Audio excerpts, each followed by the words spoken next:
Kidnap করে দেবে।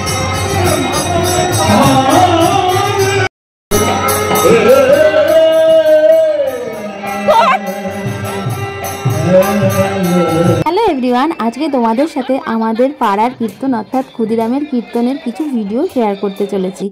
আর এই কীর্তন সত্যি এত ফেমাস, দূর দূরান্ত থেকে কিন্তু লোক চলে আসে এখানে কীর্তন দেখতে। আর প্রচুর পরিমাণে বাতাসা লুট হয়। প্রায় 7 দিন ধরে কীর্তন চলছে, 4 দিন ভাগবত পাঠ হয়েছে আর 3 দিন কীর্তন চলছে। তো এটা হচ্ছে শেষ দিন যেদিন আমি এসে উপস্থিত হয়েছি, মাঝখানে 2 দিন আর আসতে পারিনি। আর এই 3 নম্বর দিনের দিন এত পরিমাণ বাতাসা লুট হয়, মানে যাদের যেমন মানত থাকে সেই হিসাবে কিন্তু কেজি কেজি বাতাসা লুট হয়। তো সেই মজা নিতে, আনন্দ করতে, কীর্তন দেখতে, সমস্ত মিলিয়ে মিশিয়ে আনন্দ করতে চলে এসেছি। আর এখানে এসে দেখলাম যে খুব সুন্দর নাচ করে করে কিন্তু কীর্তন হচ্ছে। আর অনেক দিন বাদে, অনেক বছর বাদে আমি এই কীর্তনে আসলাম, কারণ 7:30 8টার সময় আমার পড়ানো থাকে, তাই আসাই হয় না। তো এই বছর কীর্তন মা ফোন করে বলল যে এখনও কিন্তু সন্ধ্যা আরতি শুরু হয়নি, চলে আসতে পারিস। তাই আমি আর বোন দুজনে মিলে তাড়াতাড়ি করে চলে গেলাম কীর্তনে। কীর্তনে ঢুকে বসার জায়গা পাইনি, তাই দাঁড়িয়ে আছি, দাঁড়িয়ে দাঁড়িয়েই কীর্তন দেখছিলাম। আর কীর্তন দেখতে ভীষণই মজা লাগছিল। সাথে বাতাসা লুট তো তোমাদের সাথে শেয়ার করবই, যারা যারা যেরকম মানত করে তারা এসে সেরকম বাতাসা লুট দেয়। তো আর সাথে কিন্তু এখানে চলে এসেছিল পার্থ ভৌমিক, যে কিনা আমাদের এলাকা থেকে ভোটে দাঁড়িয়েছেন। চলো ভিডিওটা দেখতে থাকো, সমস্ত কিছু বলে দিলে কি আর হবে। চলো দেখতে থাকো আর এনজয় করতে থাকো।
সেন্টার থেকে ভালো তো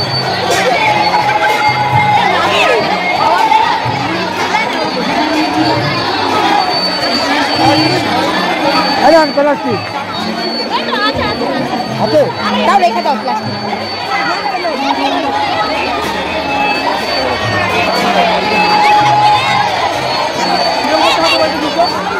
ওই সাইডে দাঁড়িয়ে থাকবে তোমার এটা আমার দিয়ে হিল বাচ্চা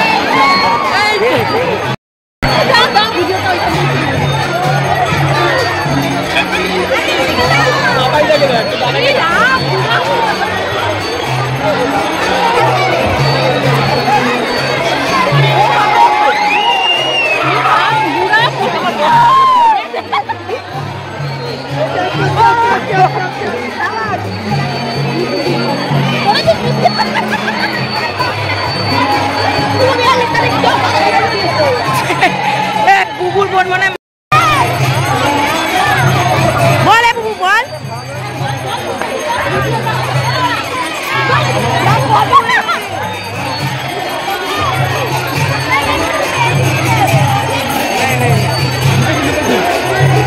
কেন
মাননীয় মন্ত্রী শ্রী পার্থ ভৌমিক মহাশয়, তাকে আমরা আমাদের ক্ষুদিরামনগর মন্দির এবং কীর্তন কমিটির পক্ষ থেকে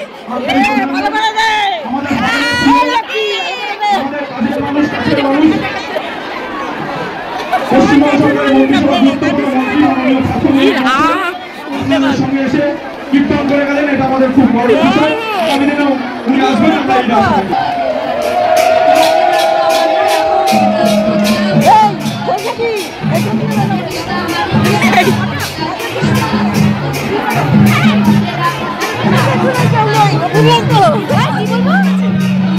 কাজের বেলায় কেউ নাই দেখ আমাদের গলিতে চল চল চল চল চল আমি যাবো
বাতাসা লুট মানে সন্ধ্যা আরতি শেষ হয়ে গেছে। শেষ হওয়ার পর তো কেমন একটা ফাঁকা ফাঁকা হয়ে গেল সমস্তটাই, মানে সবাই মনে হয় যেন সন্ধ্যা আরতির জন্যই ভিড় করেছিল, বাতাসা লুটের জন্য। সেটাই প্রত্যেক বছরই হয়। তো যাই হোক, তারপরে আমরা অনেকক্ষণ বসে একটুখানি কীর্তন শুনলাম। আর এখানে দেখো কত বাতাসা গুঁড়ো গুঁড়ো হয়ে পড়ে রয়েছে, সেটাই তোমাদের একটু দেখালাম। তারপরে দেখলাম যে একজন রাধা আর কৃষ্ণ সেজেছে, খুবই সুন্দর লাগছিল ওদের রাধা কৃষ্ণ সাজে। চলো তোমাদের ওদের একটুখানি দেখাই। আমাদের কিডন্যাপ করে দেবে।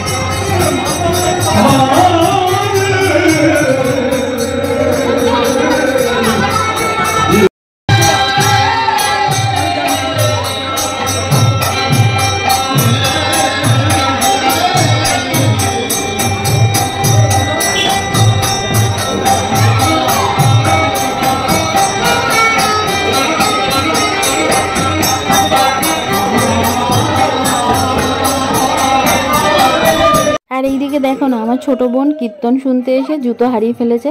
আর এই যে প্লাস্টিকের তলায় জুতো আছে কিনা সেটা আবার বড় বোন খুঁজে দেখছিল। তারপরে আমরা চলে এসেছিলাম ফুচকা খেতে। আর চারজনে মিলে একটা স্কুটিতে কিন্তু ফুচকা খেতে এসেছি। আর এই যে আমার ফেভারিট যেখানে ফুচকা পাওয়া যায় সেখানে আজকে ওদের নিয়ে আসলাম। তো খুব মজা করে কিন্তু ফুচকা খেয়েছি। তারপর ফুচকা খেয়ে তারপরে বড় বোন আবার আমাদের বাড়ি ছেড়ে দিয়ে গেছে। তো এই ছিল আজকের ব্লগ। কেমন লাগলো অবশ্যই জানিও। ভালো লাগলে লাইক, কমেন্ট, শেয়ার আর ফলো করো। টাটা।